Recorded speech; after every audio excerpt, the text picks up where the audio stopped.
So we're continuing the fight of the girl gang versus the severed head dribblers in the gym here, and the chapter opens up with Yukishiro apologizing to the pygmies to essentially get them back on her side because they're going to be necessary going forward. And as we found out in the previous chapter, Murakami, the gym teacher, who is implied to be the Kazuka knife controller of the severed head dribblers, is actually not in the gym. He's in his apartment or a hotel. I don't know. It doesn't really matter, but he's in some high-rise place, not near the gym. Because we saw at the end of the chapter, he was like watching the students fight the severed head dribblers from his Peloton. But now it turns out that he wasn't alone in the apartment. He's actually with Miss Adachi, who is scantily clad. You know, this is Dandadan after all. But the long and the short of it is that he is, I guess, giving her money in exchange for lascivious activities to pay for Miss Adachi's mom's healthcare bills or something. Because if we go back to chapter 180, I think that's when we were first introduced to this whole dynamic here. So we see Murakami walking up to Miss Adachi. And he's like, oh, hey, did you go out? And she's like, yeah, my mother wasn't feeling very well, but she's okay now. And then he's like, sorry to hear that. If there's anything I could do to help, please let me know. Oh, and I just remembered we're having a basketball singles mixer. Why not join us and take your mind off things? She's like, oh, no, that's okay. I'm no athlete. And he's like, if you change your mind, let me know. And as she's walking away, she looks at her phone, and this is presumably a text conversation between her and Saint Germain. And he's like, presumably telling her to target Rin. I'm pretty sure that's where this is going. And she was like, no, I couldn't. The woman wasn't alone. So that, means for sure that Miss Adachi is a Kazuka knife yokai user, meaning that she accepted the bargain from Saint Germain because we saw that she has these, kung fu monk guys with talismans on their face, and we'll come back to them. So yeah, I guess Miss Adachi is kind of doing this of her own volition, kind of. She's like accepting Murakami's money. There's also the possibility that she's a part of the whole blackmail thing that he has going on, where he got the students' photos from their phone, but it just said students, and there's the whole mom subplot thing, so I'm not sure, although it could be that too. In exchange for him to do stuff to her, which we obviously can't talk about on YouTube, but he's like, it must be hard having to nurse your mother. It's gonna cost money to put her in a home. I don't know how Murakami's so rich, like how he's living in this apartment and how he has money to pay her mother's health bills, but whatever. Maybe it doesn't really matter.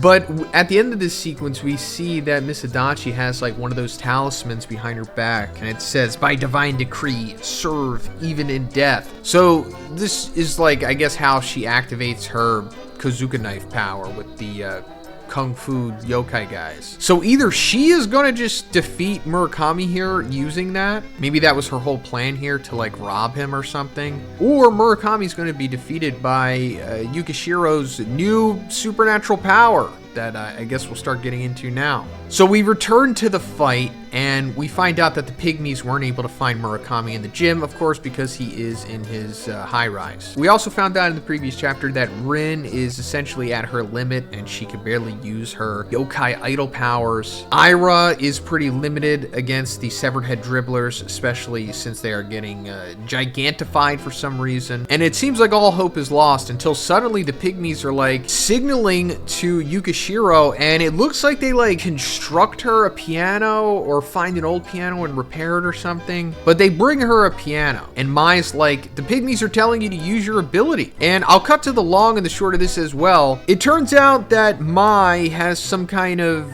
supernatural or paranormal synesthesia power, because she says, I can see the sound in this flashback of her as a child. And we saw in her original flashback in, I think, chapter 170, that as a child, that when she was younger, Yukishiro was like a piano prodigy. But as she got older, I guess she just wasn't that good anymore or something, because her parents like totally hate her, and they focus all of their attention on like her younger sister now or whatever. But that's also what led to Yukishiro taking those pictures, what led to her being blackmailed by Murakami. But she wasn't just a normal prodigy. It turns out it was actually like a paranormal ability this whole time. And I guess this is similar to like what Ayase has, is, because she just has that like inherent paranormal spirit grabbing ability.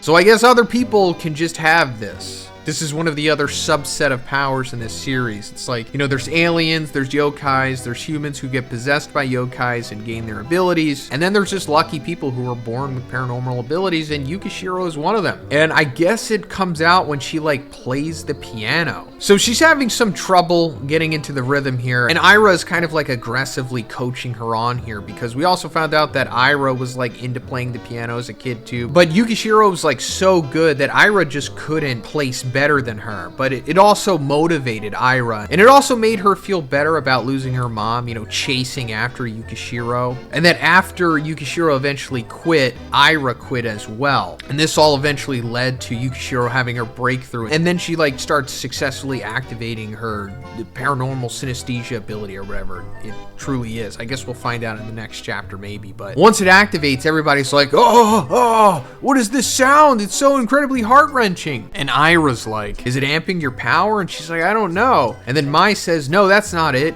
Yukishiro's ability isn't something that amplifies Rin's power, and it doesn't control the pygmies either. Then we see flies. Not flies in the gym, just flies outside, and they're like, I guess implied to be like dancing, or they're just taken over by this harmony that Yukishiro is able to produce. So considering that they're outside, I'm assuming this is going to lead to the flies going to where Murakami is, and maybe they might take out Murakami before Misadachi does, because maybe they're gonna try to redeem Misadachi here. Like, even though she did take the Kazuga knife deal, maybe she'll, you know, have a face turn similar to how Yukishiro did, because she still has the pygmies ability with her. But yeah, now we have another paranormal ability user, but not only that, she also has the pygmies still, so she has like 2 abilities here.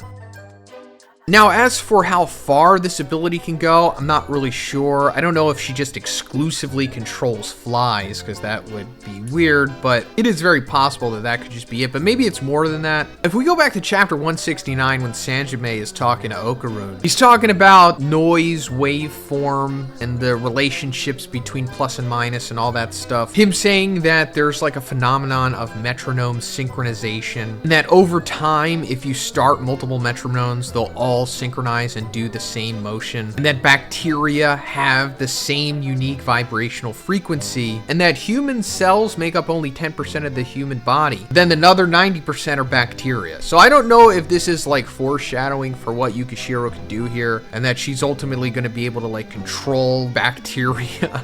I don't know, maybe I'm reading too much into it, but she can at least control flies, and it seems like these flies will eventually interact with Murakami and hopefully put an end to these severed head dribblers, if Misadachi herself doesn't. But yeah, let me know what you think about all this stuff in the comments. If you liked the video, guys, please give it a like, and please subscribe if you haven't already. Have a great day, and I'll see you in the next one.